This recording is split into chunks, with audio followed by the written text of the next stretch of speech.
আসসালামু আলাইকুম এভরিওয়ান। আজকে আমি চলে এসেছি কোফতা রেসিপি নিয়ে।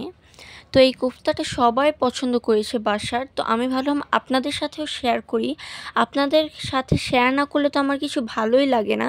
যখনই দেখি কিছু ভালো হয়েছে আপনাদের সাথে শেয়ার করতে আমি চলে আসি। তো প্রথমেই আমি এখানে একটা ফলি মাছ নিয়ে নিয়েছি। এখন আমি মাছটাকে থেতে নিব।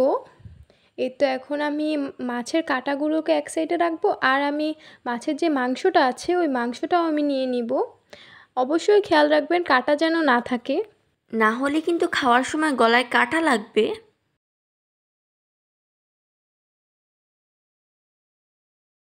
আমি চামড়া থেকে মাছের মাংসগুলোকে উঠিয়ে নিয়েছি। এখন আমি এটাকে একটু উল্টো করে থেতে নিব। আপনারা একটু খেয়াল রাখবেন এই প্রসেসটা করার সময় যেন চামড়াটা ছিঁড়ে না যায়। আর এখন আমি আবার উল্টো করে মাছের যে মাংসগুলো আছে আমি ওগুলো একটা চামচের সাহায্যে উঠিয়ে নিচ্ছি।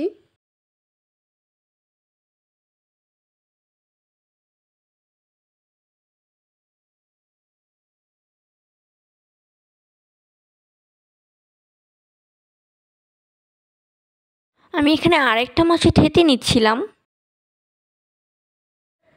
এখানে আমরা মরিচ আর পেঁয়াজ নিয়ে নিয়েছি। দেখেছেন ও সবসময় এমনই করে, একটা পেঁয়াজ কাটতে গিয়ে আরেকটা পেঁয়াজ ফেলেই দেয়। এখন আপনারা চেষ্টা করবেন একটু কুচি কুচি করে কাটার। এখানে আমি সবগুলো কেটে নিয়েছি। এরপর এগুলোকে আমি একটা পাটায় নিয়ে নিয়েছি। আপনারা কিন্তু কিছু ধনিয়া পাতাও অ্যাড করবেন। আর আমি এখানে 2 টেবিল স্পুন পরিমাণে লবণ দিয়ে নিচ্ছি, আর আমি 2 টেবিল স্পুন পরিমাণে আদা রসুন বাটা দিয়ে নিচ্ছি।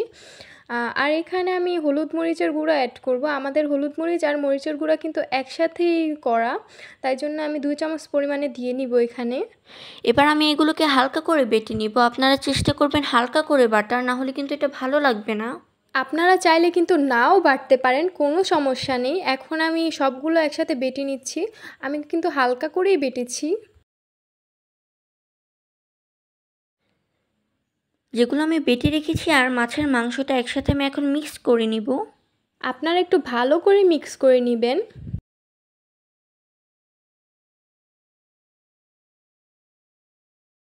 মাছের যে চামড়াটা আছে না, আমি চামড়াটা নিয়ে নিয়েছি। এখন আমি চামড়াটার মধ্যে মাংসের যে পুরটা আছে না, মাছের মাংসের ওই পুরটা আমি এখন দিয়ে দিব। তারপর আমি ভালো করে দিব, এক সাইডে আমি পুরো ভরাট করে দিয়ে দিব। আপনারা চেষ্টা করবেন যাতে কোনো জায়গায় বেশি কম না হয়।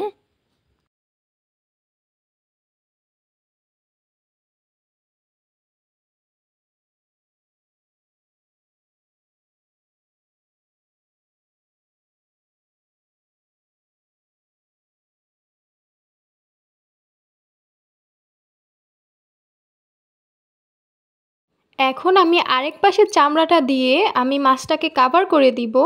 দেখতে পাচ্ছেন আমি কিভাবে করেছি, আপনারা কিন্তু সেম প্রসেসেই করবেন। এখন আমি একটা ফ্রাই প্যানের মধ্যে আমি তেল দিয়ে দিব। এটা কিন্তু ডুবা তেলে ভাজতে হবে না। আর তারপরে আমি মাছগুলোকে দিয়ে নিব। এখন আমি মাছগুলোকে অল্প পরিমাণে ভেজে নিব, বেশি ভাজতে যাবেন না আপনারা। আমি যেভাবে ভাজছি আপনারা কিন্তু সেভাবেই ভেজে নেবেন। এখন আমি মাছগুলোকে উল্টিয়ে পাল্টিয়ে ভেজে নিব। আপনারা কিন্তু আমার মতো করেই ভাজবেন।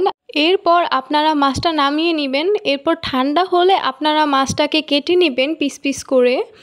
আমি কিন্তু এখানে কেটে নিচ্ছি মাছগুলোকে। আমি একটা মাছকে 3 পিস করেছি, আপনারা চাইলে আরেকটু ছোটও করতে পারেন। আমি এখন একটা কড়াইয়ের মধ্যে পেঁয়াজ কুচি নিয়ে নিয়েছি আর 3টা মরিচ নিয়ে নিয়েছি।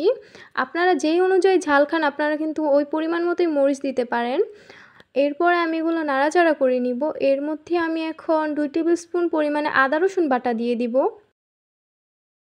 তারপর আমি ভালো মতো নাড়াচাড়া করে নিব।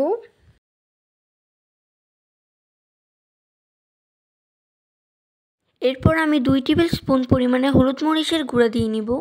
এরপর ভালো মতো নেড়ে নিব।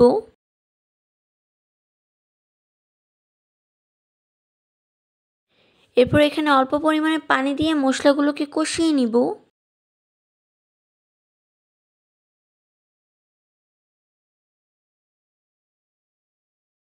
এরপর আমি ফলি মাছের কোপ্তাগুলোকে দিয়ে দিব। এরপর আমি কিছুক্ষণের জন্য কষিয়ে নিব।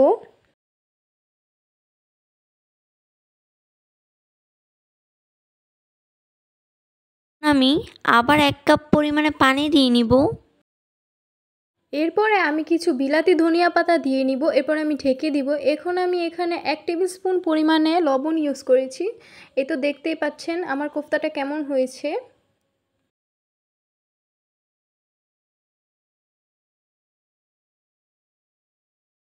এখন আমরা আবারও এখানে 1/2 কাপ পরিমাণে পানি দিয়ে নিব।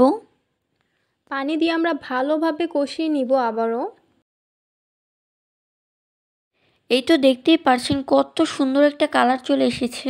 এখন আমরা নামিয়ে নিব। এই তো রেডি আমাদের ফলি মাছের কোফতা। আপনারা চাইলে এভাবে ট্রাই করতে পারেন। দেখতেই পাচ্ছেন ফলি মাছের কোফতাটা দেখতেই কতটা লোভনীয় হয়েছে, আর এটা খেতে তো অসাধারণ হয়েছে, অনেক বেশি মজা হয়েছে। আমি বলবো একবার হলেও আপনারা এটা ট্রাই করবেন।